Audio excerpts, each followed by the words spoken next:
Boa noite mais uma vez aos irmãos.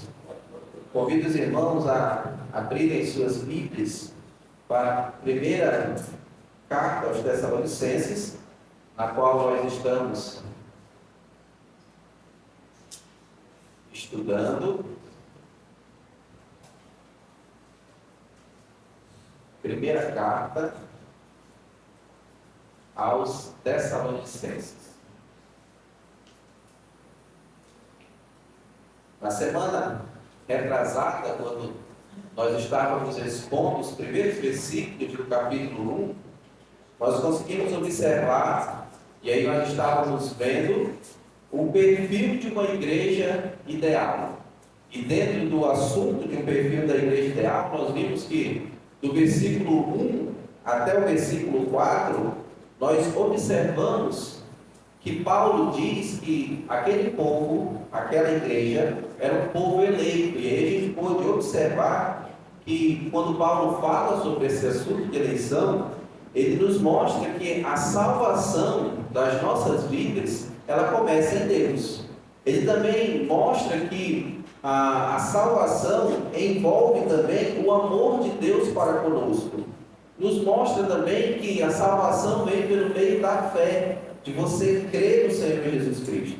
E também que a salvação, ela transforma as vidas. E aí a gente falou sobre um crente verdadeiro, é aquele que deixa para trás os embaraços e muda de vida. E aí também nós vimos, na semana retrasada, que o perfil de uma igreja ideal é um povo também exemplar. E aí nós vimos que aquele povo, quando Paulo prega aquele povo, eles ouvem a palavra, eles recolhem a palavra no seu coração.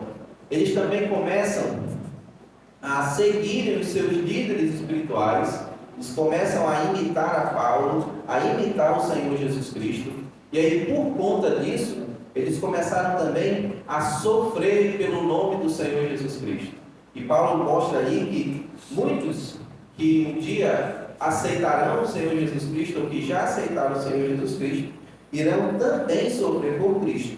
E aí nós vimos também a última parte do sermão, nós vimos que aquela igreja encorajou as outras igrejas. As outras igrejas começaram a ouvir o que estava acontecendo no meio deles, e aí eles começaram a ter boas instruções, ou então boas novas sobre aquela igreja, né? Aquilo que eles ouviram não eram coisas ruins, mas que a gente vai ver hoje, né, que eles, deixando os ídolos, eles começaram a servir o Deus vivo e o Deus verdadeiro. Eu gostaria de ler com os irmãos o versículo, a partir do versículo 7 até o versículo 10, ele diz assim: assim vocês se tornaram modelo para todos os crentes na Macedônia e na Acaia, porque a partir de vocês a palavra do Senhor repercutiu não só na Macedônia e na Acaia, mas a fé que vocês têm em Deus repercutiu em todos os lugares, a ponto de não termos necessidade de dizer mais nada a respeito disso, porque no que se refere a nós, as pessoas desses lugares falam sobre como foi a nossa chegada no meio de vocês, e como deixando os ídolos, vocês se converteram a Deus, para servir o Deus vivo e verdadeiro, e para aguardar dos céus o seu Filho, a quem Ele ressuscitou dentre os mortos, a saber, Jesus Cristo, que nos livra da ira vindoura. Senhor nosso Deus, nós te pedimos neste momento que o Senhor venha aplicar a sua palavra em nossos corações, em nome de Jesus. Amém. O que nós vamos observar nesta noite são mais duas características desta igreja e que nós devemos também trazer para as nossas vidas essas características. A primeira foi o povo eleito, e nós reconhecemos que nós também somos este povo eleito.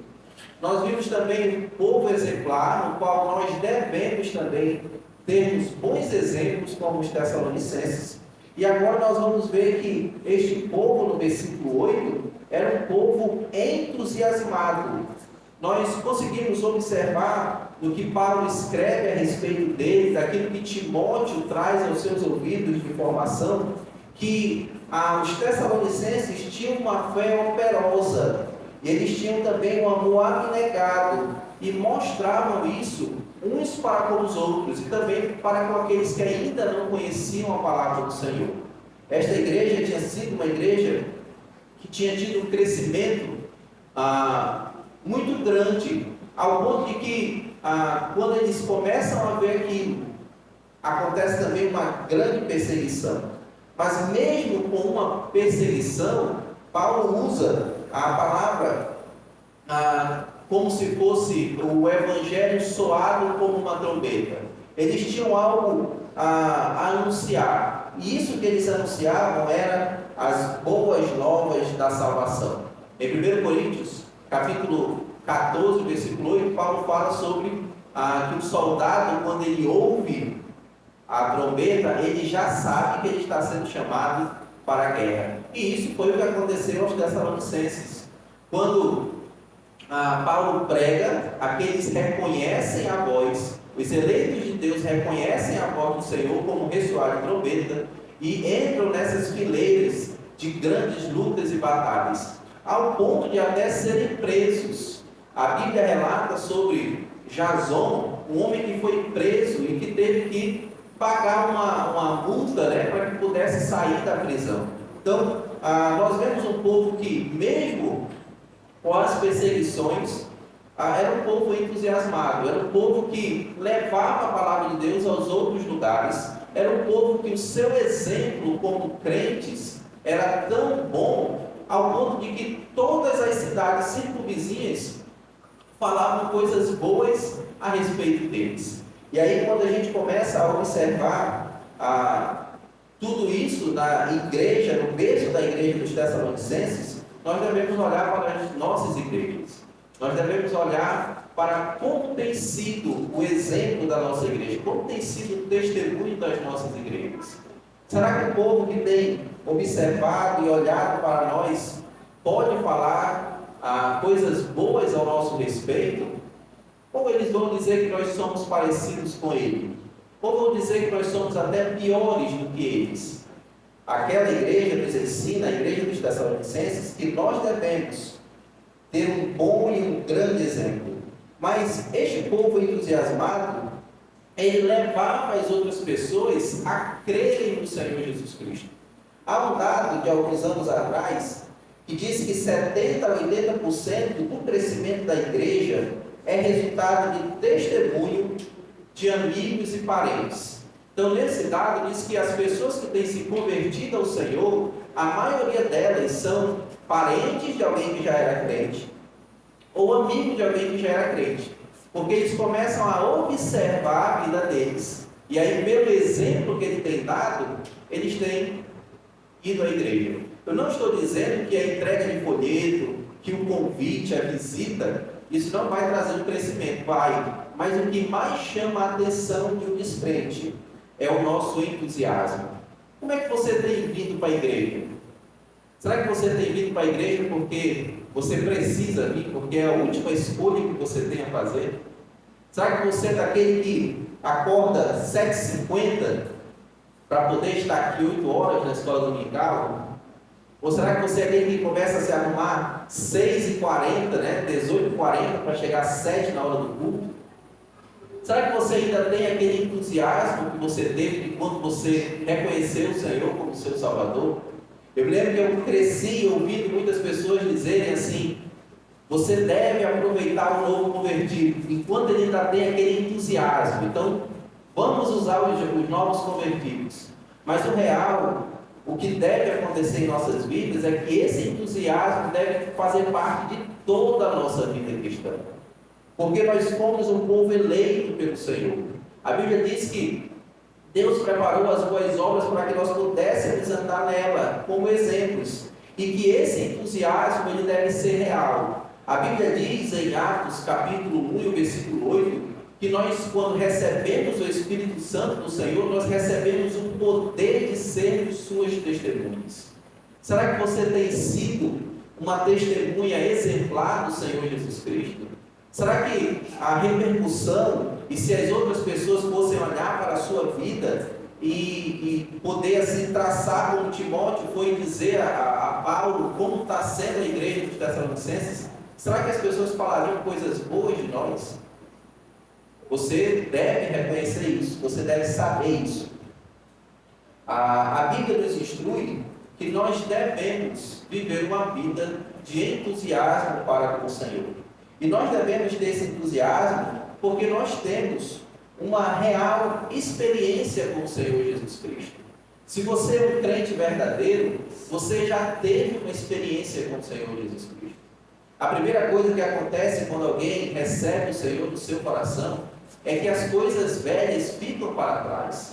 Eu não estou dizendo com isso que você, depois que recebe o Senhor Jesus Cristo, você não pecará mais, não é isso. Mas é que o seu prazer não está mais em viver pecando. Você pode pecar, mas você fica chateado, você fica triste, você fica perturbado por conta do pecado que você está cometendo. E a sua vontade como uma nova criatura é deixar para trás tudo aquilo que tem afastado você do Senhor. E esta experiência é que nós precisamos viver. Esse entusiasmo de viver a palavra do Senhor, de levar o Evangelho às outras pessoas, deve ser real em nossas vidas. Eu gostaria de dar um exemplo de um irmão, acredito que o irmão Vitor conhece ele, é o irmão Telmo, José Telmo, lá da congregação de Éfeso, onde eu fui pastor. E aquele irmão, ele tinha muitas dificuldades. Ele tinha dificuldades ao ponto de que se ele chegasse para você e dissesse assim, olha, eu não vou para a igreja por conta disso, você possivelmente até choraria com ele e dizia, irmão, não venho mesmo para a igreja não. Ele tinha 3 filhos deficientes visuais. Quando seca, ele precisava andar mais ou menos meia hora a pé, depois pegar o seu rabeta e andar cerca de 1h15, no meio de uma lama, para poder chegar numa fazenda, e dessa fazenda andar mais uma meia hora para chegar na congregação. Mas este irmão, mesmo suado e lameado, que ele chegava na igreja, às vezes ia no banheiro tomar um banho antes de assistir o culto, aquele homem tinha alegria de fazer isso. Às vezes debaixo de chuva, né? E eu me lembro que quando eu ia visitar, a irmã dizia, olha, tem dia que está chovendo. Eu digo, não vai, que tu vai pegar uma gripe, pode pegar uma pneumonia. Mas ele dizia, não, eu vou servir o Senhor, eu vou para a igreja. Será que a gente tem esse entusiasmo no nosso coração? Será que se você morasse onde o irmão mora, o irmão José Delmo mora, será que você viria todos os domingos para a igreja? Será que você tem aproveitado todas as horas para aprender da palavra do Senhor, todas as horas possíveis? Será que você tem aproveitado para estar pronto, de prontidão a testemunhar do Senhor às outras pessoas? Nós precisamos ser assim. Nós que já conhecemos a palavra do Senhor, que já sabemos o que nos aguarda, e que a Bíblia diz que aquele que prometeu galardoar você é alguém que não mente, é alguém que não volta a sua palavra. Será que você tem adquirido os seus bens celestiais? Ou será que você tem gastado o seu tempo somente com as coisas desta terra? Nós precisamos, como eu falei no domingo passado, pensar nas coisas lá do alto. Pensar naquilo que nós vamos fazer, naquele investimento que nós vamos fazer, não para esta vida quando a gente ficar mais velho, mas o investimento que nós vamos fazer para quando nós estivermos na eternidade. Este é o investimento que nós precisamos fazer. Nós também reconhecemos, através do capítulo 1, que este povo, além de ser um povo entusiasmado, ele é um povo extremamente esperançoso. E aí a gente observa no versículo 9 e no versículo 10, dizendo assim, porque no que se refere a nós, as pessoas destes lugares falam sobre como foi a nossa chegada no meio de vocês, e como deixando os ídolos, vocês se converteram a Deus para servir o Deus vivo e verdadeiro, e para aguardar nos céus o seu Filho, a quem Ele ressuscitou dentre os mortos, a saber, Jesus, que nos livra da ira vindoura. Este povo tinha uma esperança, a qual também todos nós devemos ter. Será que você tem esperança do que na sua vida? Será que você tem a esperança certa naquela de que quando Cristo vier você irá com Ele? Ou será que você tem alimentado dúvidas no seu coração? Ou será que você tem dito assim, será que eu vou mesmo? Será que eu sou salvo mesmo? Irmãos, nós, conhecedores da palavra de Deus, nós devemos ter esta viva esperança de que nós estamos esperando apenas o Senhor Jesus Cristo voltar.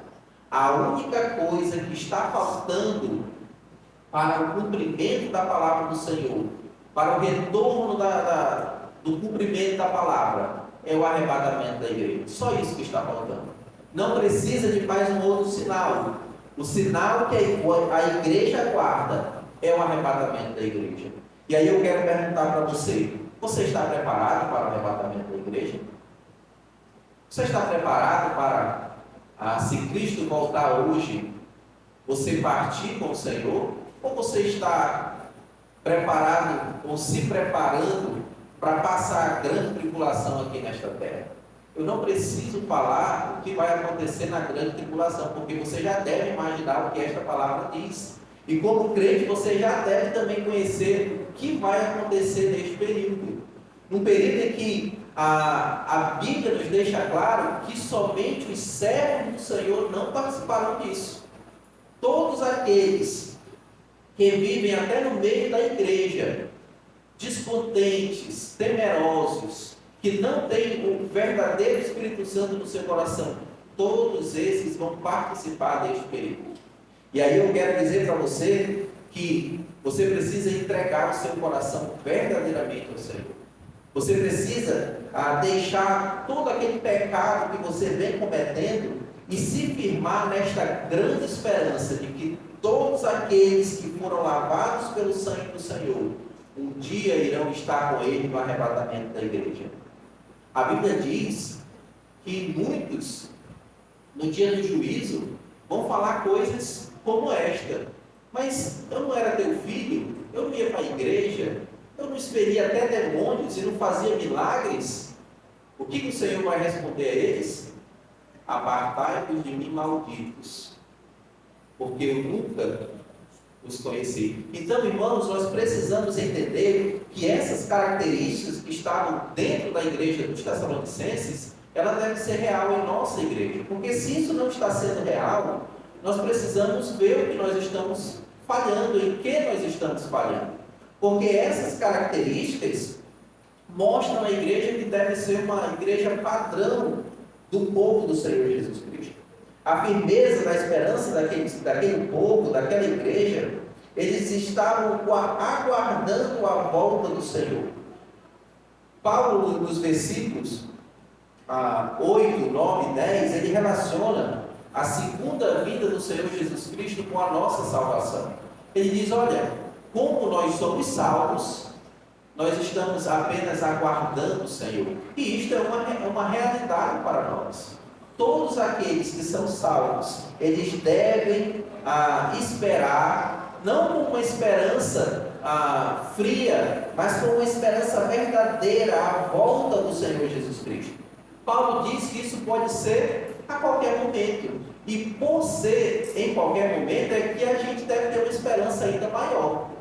Eu não sei quantos de vocês já oraram para que Deus pudesse vir depressa. Às vezes nós estamos passando por uma grande provação, uma grande tribulação, e aí a gente pede, ô Senhor, volte logo. Mas às vezes quando está tudo bem nas nossas vidas, você pode pensar, poxa, eu queria que Jesus não voltasse logo, eu queria ainda continuar mais um pouco aqui e depois Jesus voltasse. Esta não era a esperança que Paulo disse que devia ter no coração deles. A esperança era aquela que Cristo voltasse o mais depressa possível.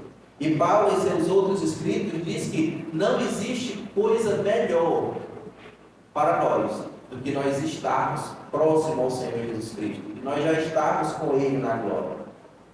Paulo também repete isso em Tessalonicenses capítulo 5, do versículo 9 ao versículo 10, e vai detalhar isso em 2 Tessalonicenses. Vai dizer como acontecerá esta vinda. E aí, por essas coisas, a esperança daqueles irmãos era aumentada. mesmo que eles estavam passando provações, mesmo que eles estavam sofrendo perseguições, Paulo diz: olha, não desanime. Um dia todos nós estaremos com o Senhor Jesus Cristo. Até aqueles que já morreram aqui durante a perseguição. E aí você deve saber que esses que morreram, que Paulo estava dizendo, nós não iremos primeiro que eles, de maneira nenhuma. Primeiramente eles irão, e depois também nós iremos. Esta é a nossa grande esperança. Nós vemos também, bem claro nas Sagradas Escrituras, uma coisa que aconteceu com os Tessalonicenses. Ele diz no versículo 9: deixando os ídolos, vocês se converteram a Deus. Irmãos, este também é um grande sinal de alguém que conheceu o Evangelho do Senhor Jesus Cristo. É que ele abandona os ídolos. Hoje nós temos a facilidade de dizer: não, só quem adora ídolo é o pessoal da Igreja Católica.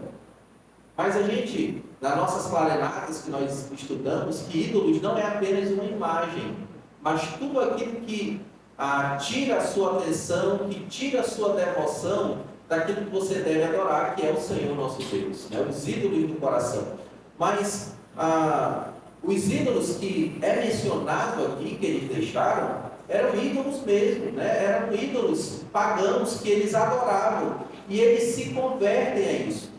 Quando nós falamos sobre a introdução, nós vimos que esta cidade ficava muito perto do Olimpo, onde eles olhavam ali e podiam ver os grandes deuses do passado, os deuses desta terra, e aí eles deixam de adorar esses deuses e adoram agora o Deus único e verdadeiro, o Senhor Jesus Cristo. E eu não sei qual tem sido os seus ídolos, eu não sei qual ídolo você tem gastado o seu tempo com eles, mas eu quero dizer para você que você, como crente no Senhor Jesus Cristo, você deve deixar de fora, abandonar os ídolos.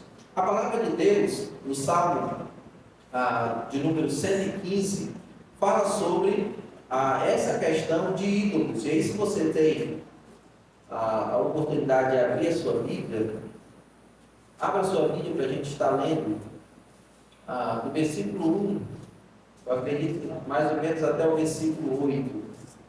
Salmo de número 115.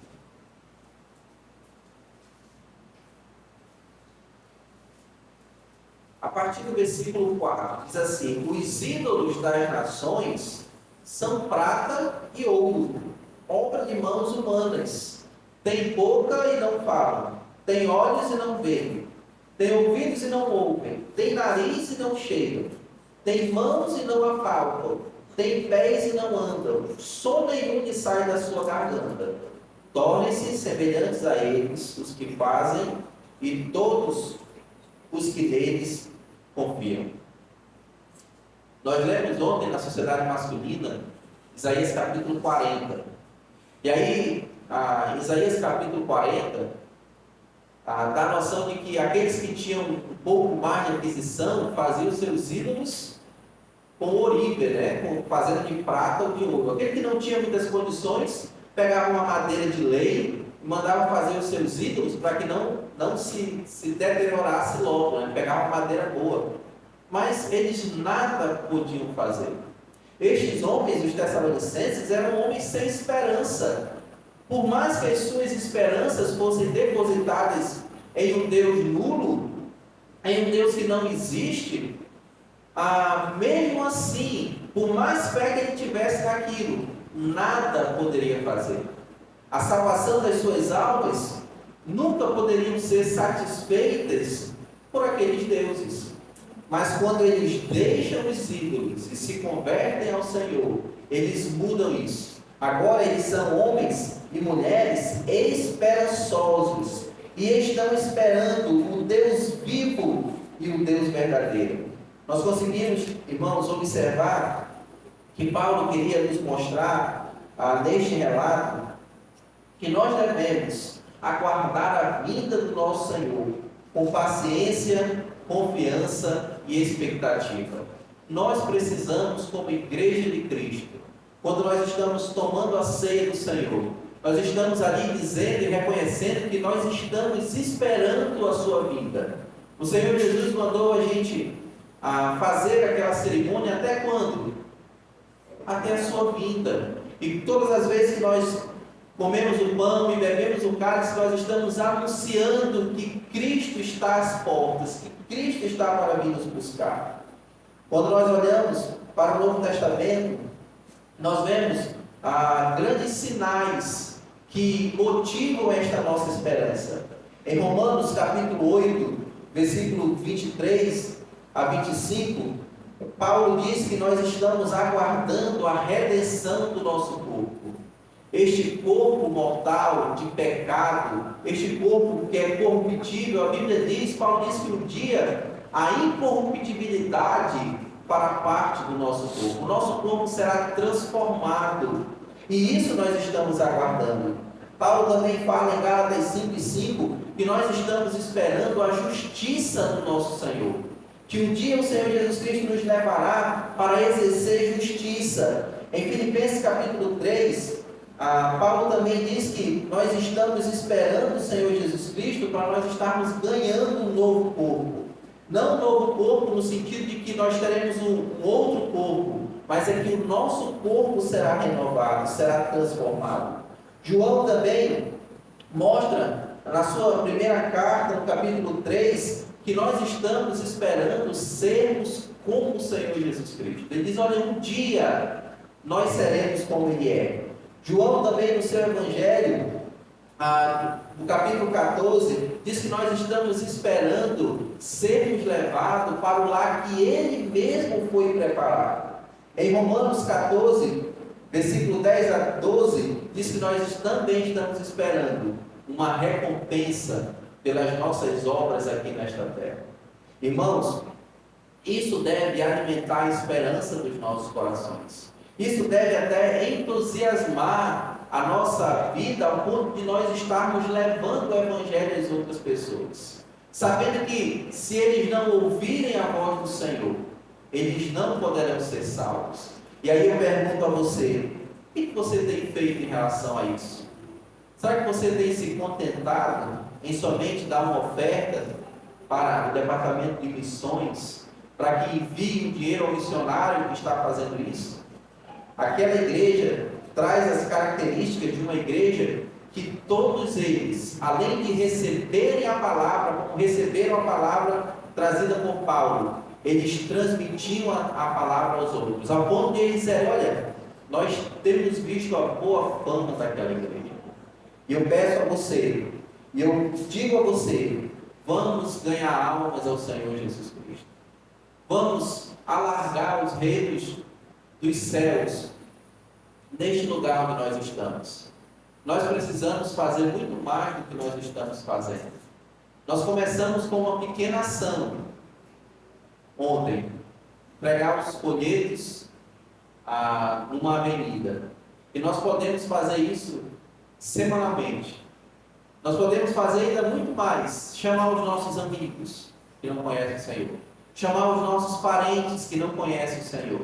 Mostrar a eles, através do nosso testemunho, e através até da persuasão, por conhecer a palavra de Deus e dizer a eles que eles precisam reconhecer Jesus como seu Salvador.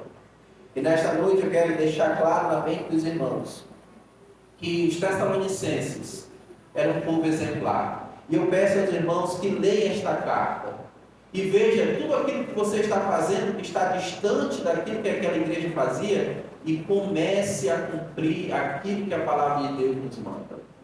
Como eu falei no começo, que é difícil nós caminharmos em um mundo que traz tantas tentações a nós. Às vezes nós até caímos em tentações, mas nós temos um Deus que pode nos dar força, e Ele já até deu um meio de nós estarmos firmes. Qual é este meio? Guardar a palavra de Deus no nosso coração. Você quer se manter firme? Você quer ser conhecido também como uma igreja exemplar, como um crente exemplar, como um irmão exemplar? Guarde a palavra de Deus no seu coração. Eu não conheço todos os irmãos que estão aqui, eu não sei o que os irmãos têm feito da sua vida, Mas eu quero dizer para você que se você ainda não aceitou o Senhor Jesus Cristo, hoje é o dia de você aceitar o Senhor Jesus Cristo. Eu quero dizer para você que, independentemente daquilo que você faz, do pecado que você está cometendo, ou do pecado que você já cometeu, porque muitas pessoas pensam e olham para trás e poxa, eu fui tão pecador que para mim não há perdão. Eu quero dizer para você que Deus perdoa todo pecado confessado a Ele. Não existe algo que você tenha feito que você não possa ser perdoado pelo Senhor Jesus Cristo. E eu peço que os irmãos abaixem as suas cabeças e eu pergunto a você se você quer entregar o seu coração hoje ao Senhor nesta noite. Você pode fazer isso vindo aqui na frente, você pode fazer isso também orando ao Senhor, se entregando a Ele, pedindo a Ele perdão pelos seus pecados. Eu quero dizer para você que já é salvo e que não tem feito aquilo que você deve fazer, entregue a sua vida ao Senhor. Deixe sem reservas o Senhor Jesus Cristo usar a sua vida. Seja um crente modelo, como os crentes de 1 Tessalonicenses. Senhor nosso Deus, nós te agradecemos pela tua palavra.